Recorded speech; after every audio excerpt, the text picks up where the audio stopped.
உரிய ஜனநாயகத்தின் எஜமானர்களாகிய வாக்காளர் பெருங்குடி மக்களே, தாய்மார்களே, பெரியோர்களே, உங்கள் அனைவருக்கும் பார்ப்புகள் பாரதிய ஜனதா கட்சியின் சார்பிலும் தமிழக அரசியலிலே அதிமுக விட்டா திமுக, திமுக விட்டா அதிமுக, இப்படித்தான் கூட்டு களவாணிகளுடைய ராஜ்யம் நடந்து கொண்டிருந்தது. அதை முறியடிக்கக்கூடிய வகையிலே நம்முடைய கரூர் மண்ணின் மைந்தர் பார்ப்புகள் பாரதிய ஜனதா கட்சியுடைய தலைவர், விவசாயி குடும்பத்தை சார்ந்த நம்முடைய அன்பு தலைவர் அண்ணாமலை அவர்கள் இந்த இரண்டு கட்சியுமே வேண்டாம், பாரத பிரதமர் நரேந்திர மோடியினுடைய தாமரை சின்னத்தை வெற்றி பெறச் செய்வோம் என்று சொல்லி இங்கே நம்முடைய செந்தில்நாதன் மக்கள் தொண்டன், படித்தவர், பண்பாளர், உங்களுக்கு ஒரு துன்பம் என்று சொன்னால் ஓடோடி வந்து உதவி செய்யக்கூடியவர். நம்முடைய இந்த கரூர் நாடாளுமன்ற தொகுதி மிகவும் சிறப்பு வாய்ந்த ஒரு தொகுதி. இந்த தொகுதியில் இத்தனை ஆண்டு காலமாக நம்முடைய திராவிட கட்சிகள் தான் மாத்தி மாத்தி இருந்திருக்கிறாங்க. அதுவும் கடந்த காலத்துல திமுக கூட்டணியோட ஜோதிமணி அம்மா வெற்றி பெற்று அவங்க 5 வருஷம் ஆகி போச்சு இல்லையா, அவங்க வெற்றி பெற்று 5 வருஷம் அவங்க அங்கெல்லாம் சுத்திட்டு இருந்தாங்க.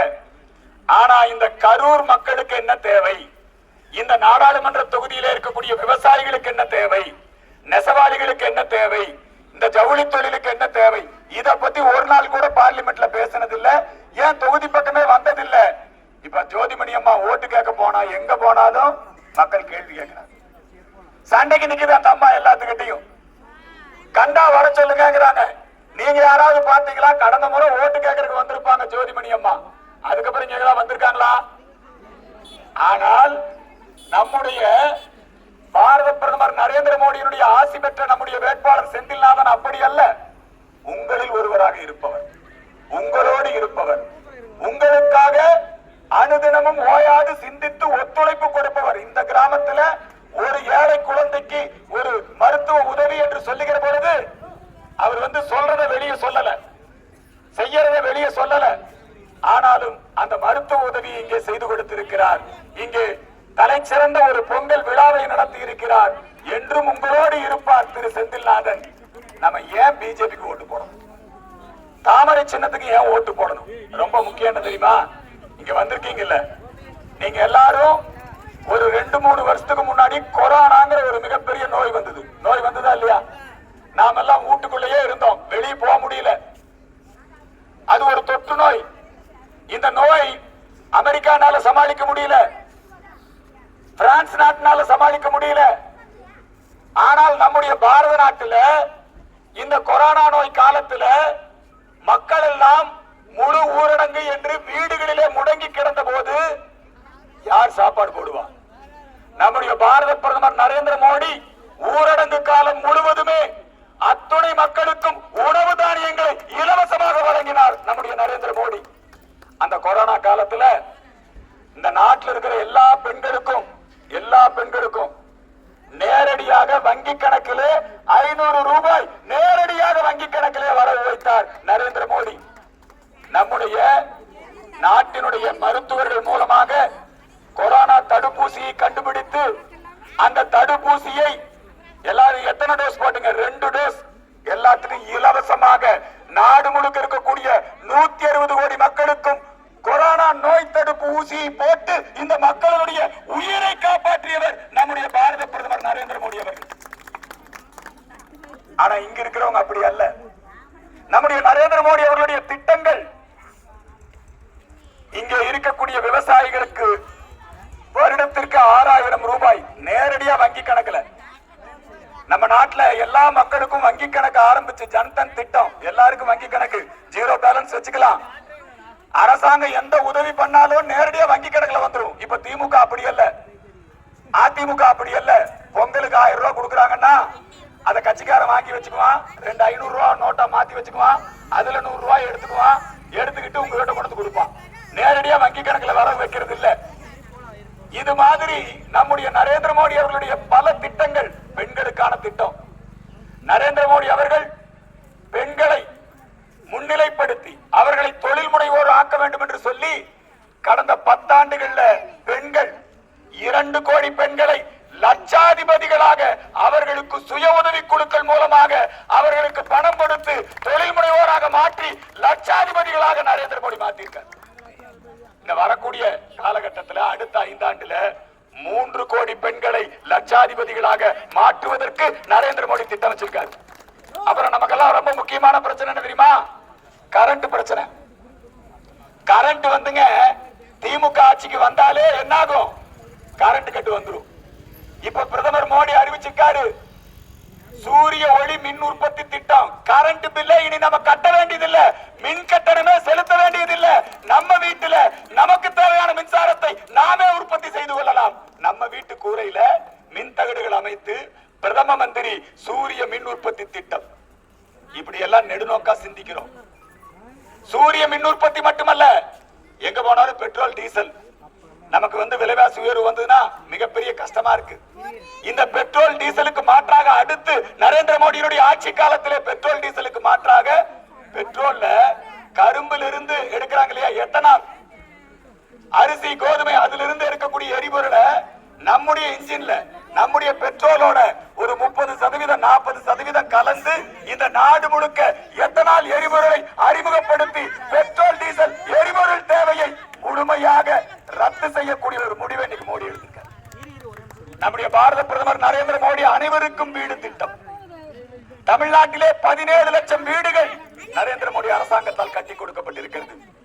தமிழ்நாட்டிலே பிரதமர் நரேந்திர மோடியினுடைய ஸ்வச் பாரத் திட்டத்தின் மூலமாக, தூய்மை இந்தியா திட்டத்தின் மூலமாக கழிப்பறைகள், எல்லா வீடுகளுக்கும் கழிப்பறை,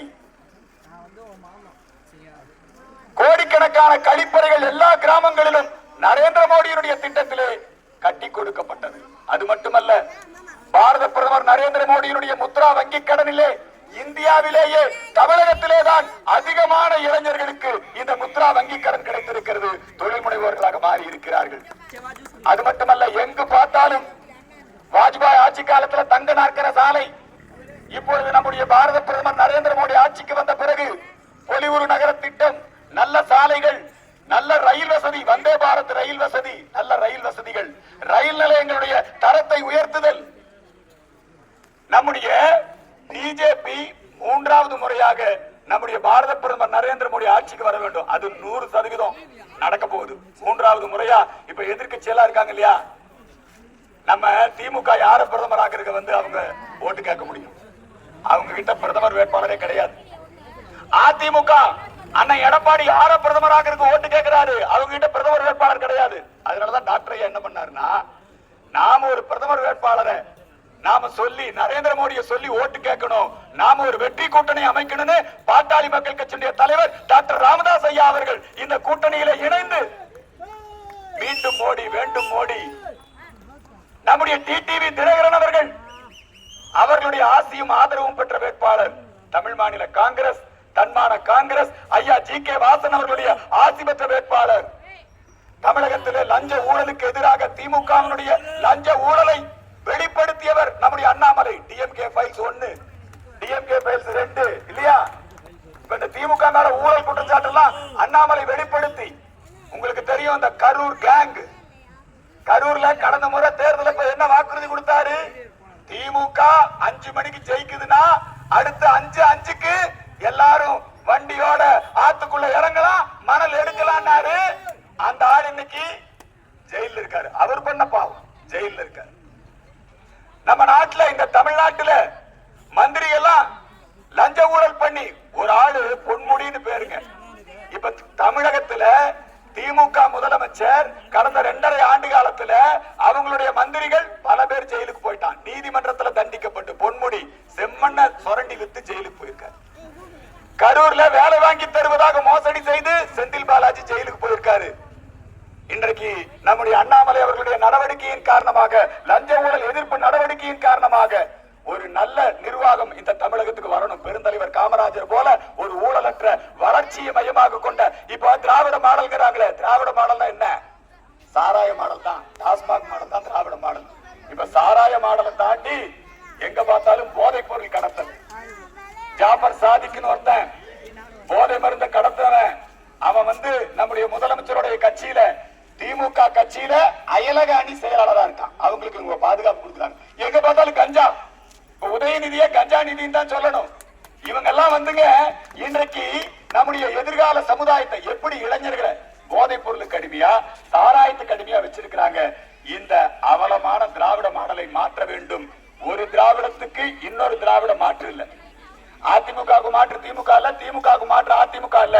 இது இரண்டுக்குமே மாற்று பார்ப்புகள் பாரதிய ஜனதா கட்சியினுடைய நரேந்திர மோடியினுடைய நல்லாட்சி வரணும், அண்ணாமலையினுடைய ஆட்சி வர வேண்டும். அதற்காகத்தான் அண்ணாமலையினுடைய வேட்பாளராக, நரேந்திர மோடியினுடைய வேட்பாளராக உங்கள் வீட்டு பிள்ளை, இந்த மண்ணின் மைந்தன், நல்ல சமூக சேவகர், தன்னலம் பாராமல் பொதுநலத்திற்காக உழைக்கக்கூடிய நம்முடைய செந்தில்நாதன் அவர்கள் உங்கள் மத்தியிலே கும்பிட்ட கையோடு தாமரை சின்னத்திலே வாக்குகளை சேகரிக்க வந்திருக்கிறார். வர்ற 19ஆம் தேதி.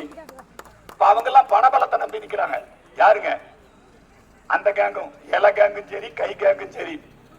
கையினா யாரு? ஜோதிமணி அம்மா. அதே மாதிரி இலன்னா அது ஒரு கட்சி. அவங்க எல்லாமே பணபலத்தை நம்பி வைக்கிறாங்க. அவங்க எல்லாம் என்ன நினைக்கிறாங்க தெரியுமா? லாட்டரி மாஃபியா பணம் இருக்கு அவங்க கிட்ட, ட்ரக் மாஃபியா பணம் இருக்கு அவங்க கிட்ட, சாராய வித்த பணம் அவங்க கிட்ட இருக்கு. அந்த பணத்தை நம்முடைய மக்களுக்கு கொடுத்து ஓட்டுக்கு 1000 ரூபாய் 2000 ரூபாய் கொடுத்து நம்ம மக்களை விலைக்கு வாங்கலாம்னு நினைக்கிறாங்க. இங்க வந்திருக்கிறவங்க எல்லாம் ஒரு உறுதிமொழி எடுத்துக்கணும். யார் வந்து ஓட்டுக்கு பணம் கொடுத்தாலும் நாங்கள் வாங்க மாட்டோம். நாங்கள் நரேந்திர மோடியை தான் ஆதரிக்க போகிறோம். நாங்கள் தாமரை சின்னத்திலே வாக்களிக்க போகிறோம் என்கின்ற முடிவை நீங்கள் எடுத்துக்கொள்ள வேண்டும். இப்பொழுது இங்கே நம்முடைய செங்கோல் இருக்கிறது. இந்த சிவசெங்கோல் இருக்கு. செங்கோல்னா நம்முடைய தமிழ்நாட்டினுடைய அடையாளம். இன்னைக்கு நல்ல பிரதோஷம். இங்க பாருங்க, நந்தி தேவர் வந்திருக்காரு. பிரதோஷம் இன்னைக்கு நல்ல நாள். இந்த நாள்ல நம்முடைய பாரத பிரதமர், அதுவும் சனி பிரதோஷம், மகா பிரதோஷம், நம்முடைய பாரத பிரதமர் நரேந்திர மோடி அவர்கள் புதிய நாடாளுமன்ற கட்டிடத்தை கட்டினார். அந்த கட்டிடத்துல இந்த சிவசெங்கோலை கொண்டு போய் அங்கே நம்முடைய ஆதீனங்களை வைத்து நிலைநிறுத்தினார். பழங்குடியின பெண்மணி ஜனாதிபதி அவங்க அந்த செங்கோலோட வர்றாங்க. முதல் சட்டமே என்ன தெரியுமா? முதல் சட்டமே பெண்களுக்கான 33% இடஒதுக்கீடு. நீண்ட காலமாக காங்கிரஸ் ஏமாற்றியது, திமுக ஏமாற்றியது. பெண்களுக்கான முதல் சட்டம் பார்லிமெண்டினுடைய முதல் கூட்டத்தொடரிலே 33% இடஒதுக்கீடு சட்டத்தை நிறைவேற்றி காட்டிய நரேந்திர மோடி.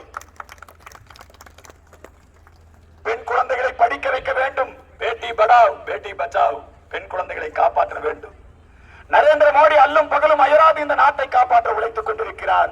நம்முடைய அண்ணாமலை அவர்கள் இந்த திராவிடத்திற்கு மாற்றாக ஒரு அரசியல் மாற்றத்தை ஏற்படுத்த வேண்டும் என்று உழைத்துக் கொண்டிருக்கிறார். இதோ நம்முடைய செந்தில்நாதன் அவர்கள்